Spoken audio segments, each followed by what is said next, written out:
जय बद्री केदारनाथ दोस्तों, बहुत बहुत स्वागत है आपका मेरे एक और यूट्यूब वीडियो पे। तो दोस्तों, आज हो चुकी है 28 मार्च और 27 मार्च तक का मेरे म्यूचुअल फंड पोर्टफोलियो अपडेट हो चुके हैं। दोनों ही पोर्टफोलियो ग्रो और इंड मनी ऐप के मैं आपको दिखाऊंगा वीडियो में आगे, लेकिन सबसे पहले बात कर लेते हैं कि आज लगभग 11 बज चुके हैं तो निफ्टी किस तरीके से परफॉर्म कर रहा है। तो आप देख सकते हैं निफ्टी लगभग फ्लैटिश ही चल रहा है, सिर्फ 11 पॉइंट की बढ़त है। और सेंसेक्स भी फ्लैट चल रहा है, 2 पॉइंट की बढ़त है, बल्कि अब नेगेटिव में ही आ गया है। बैंक निफ्टी भी फ्लैट चल रहा है और देखा जाए तो सारे इंडिसेस लगभग फ्लैटिश से ही चल रहे हैं। ग्लोबल में अगर देखा जाए तो कल फ्लैटिश सा ही क्लोज हुआ है। तो आई थिंक हर जगह फ्लैट फ्लैट सा ही मामला चल रहा है। तो ये तो चलिए, स्थिति ऐसी है। आइए देखते हैं कि हमारे मिड कैप और स्मॉल कैप के क्या हाल है। तो मैं आ गया हूँ national stock exchange of India की। बाकी सब तो फ्लैट चल रहा है, लेकिन मिड कैप में 0.87% की बढ़त है और स्मॉल कैप में 0.98% की बढ़त है लगभग। तो ये लगभग 1% के आसपास ऊपर है मिड कैप और स्मॉल कैप। लेकिन इसके अलावा आपका निफ्टी, सेंसेक्स, बैंक निफ्टी सब फ्लैटिश सा चल रहा है, मतलब नो प्रॉफिट नो लॉस। और आइए चलते देखते हैं अब अपना। इससे पहले कि हम आगे मूव करें, आई थिंक आपको एक बात समझनी होगी कि मार्केट इस वक्त कंसोलिडेशन फेज में जा सकता है।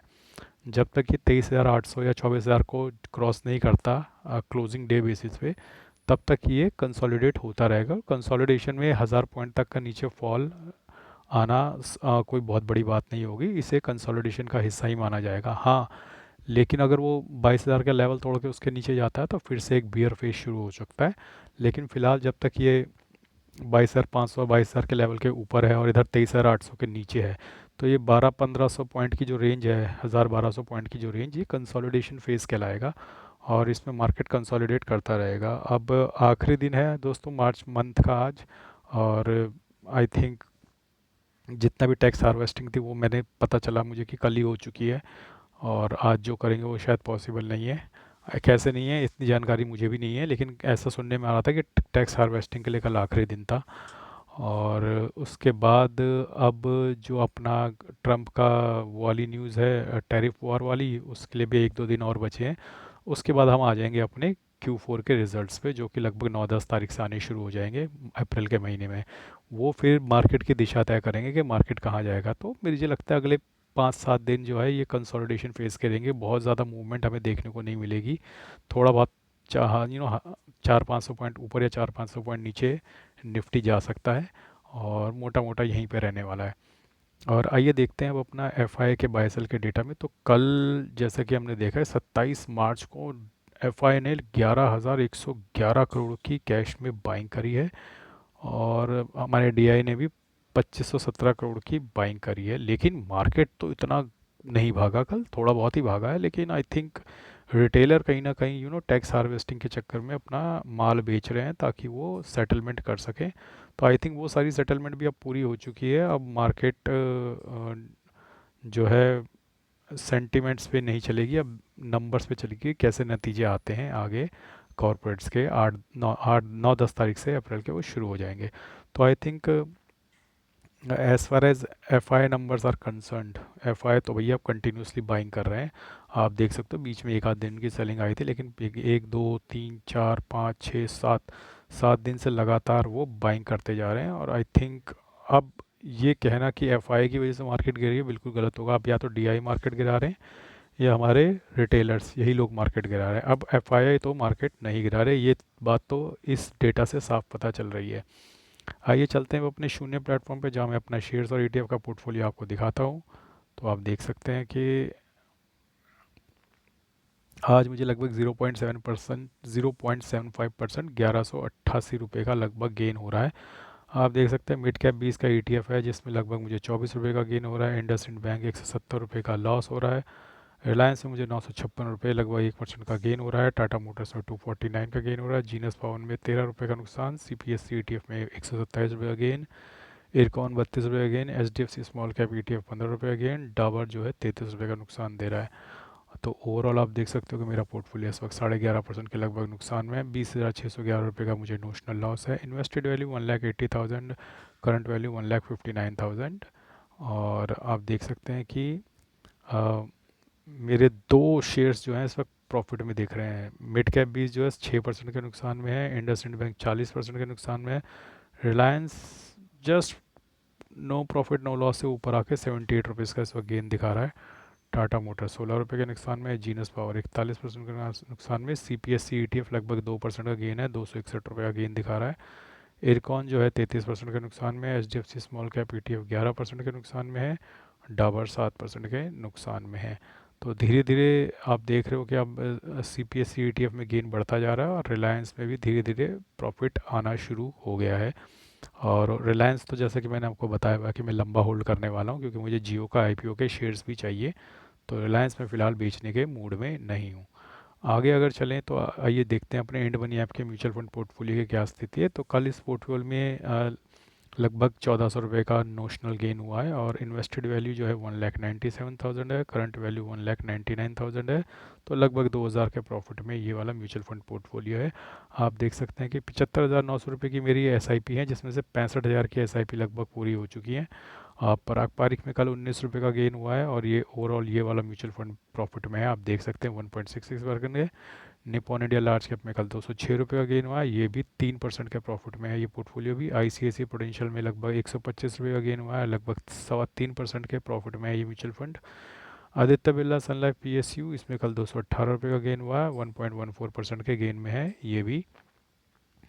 टाटा गोल्ड का म्यूचुअल फंड दोबारा प्रॉफिट में वापस आ गया, 66 रुपये का प्रॉफिट दिया और 2.79% के गेन में है Tata gold. Nippon India small cap में कल 22 रुपये का गेन हुआ है, थोड़ा सा लॉस में 1% के। निपॉन इंडिया ग्रोथ फंड में 52 रुपये का गेन हुआ है, 0.85% के गेन में। Invesco India large and mid cap में 76 रुपये का गेन हुआ है, लगभग 0.8%। H D F C mid cap में 42 रुपये का गेन हुआ है, लगभग 0.6% के गेन में है ये वाला म्यूचुअल फंड। कोटक एमर्जिंग में कल 54 रुपीज़ का गेन हुआ है और ये पोर्टफोलियो 0.78% के नुकसान में है। ये वाला पोर्टफोलियो से मेरा मतलब है ये वाला mutual fund. Bank of India small cap में कल 67 रुपीज़ का गेन हुआ है और 1.34% के लॉस में है ये mutual fund. Motilal Oswal 39 rupees का गेन हुआ है, 1.39% के लॉस में है। एडरवाइज स्मॉल कैप 31 रुपये का गेन हुआ है, 1.45% के नुकसान में है। कोटक स्मॉल कैप में 45 रुपीज़ का गेन हुआ है, 1.65% का नुकसान में है। जीएम फ्लेक्सी कैप में 45 रुपीज़ का गेन हुआ है और लगभग 2% के नुकसान में है ये म्यूचुअल फंड। कैनरा रुपये को 21 रुपये का गेन हुआ है, 2.77 के नुकसान में है। बंधन कोर इक्विटी में 46 रुपीज़ का गेन हुआ है, 2% के फ़ायदे में है ये वाला म्यूचुअल फंड। एडलवेज मिड कैप 41 रुपये का गेन हुआ है, लगभग 1% के मुनाफे में है ये mutual fund. Invesco India mid cap था 63 रुपीज़ का गेन हुआ, ये भी 9.6%, 0.96% के गेन में। टाटा स्मॉल कैप 65 रुपये का गेन हुआ है और 0.14% के मुनाफे में है ये mutual fund. S B I small cap 6 रुपये का नुकसान हुआ है और थोड़ा सा नुकसान में है ये mutual fund. H S B C small cap 45 रुपये का गेन हुआ है, 2% के नुकसान में है ये वाला म्यूचुअल फंड। तो आज जैसा कि आप लोगों ने देखा है कि मार्च सीरीज़ का आज आखिरी दिन है, तो काफ़ी सारी मेरी एस आई पीज़ आज लगी होंगी। आप देख सकते हैं कि Nippon India large cap, I C I C prudential blue chip, H S B C small cap, Invesco India mid cap, Bandhan core equity, Parag Parikh flexi cap, Kotak emerging equity, Edelweiss mid cap, I C I C prudential blue chip, Motilal Oswal नहीं, इतना 1 2 3 4 5 6 7 8 9, तो 9 S I Pease आज मेरी cut चुकी हैं और 9 S I Pease cut के आज लगभग वो 75,000 का टारगेट पूरा हो जाएगा।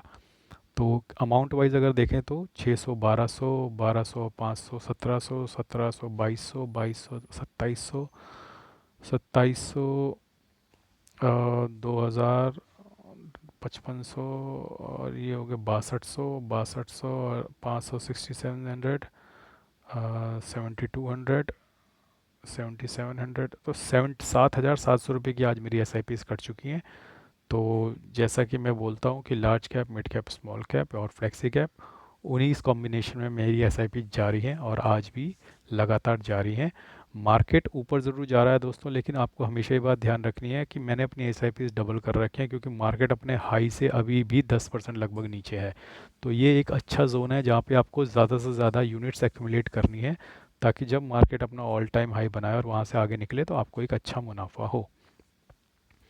आइए अब चलते हैं अपने ग्रो ऐप के म्यूचुअल फंड पोर्टफोलियो पे, वहाँ की क्या स्थिति है वो भी आपको दिखला देते हैं।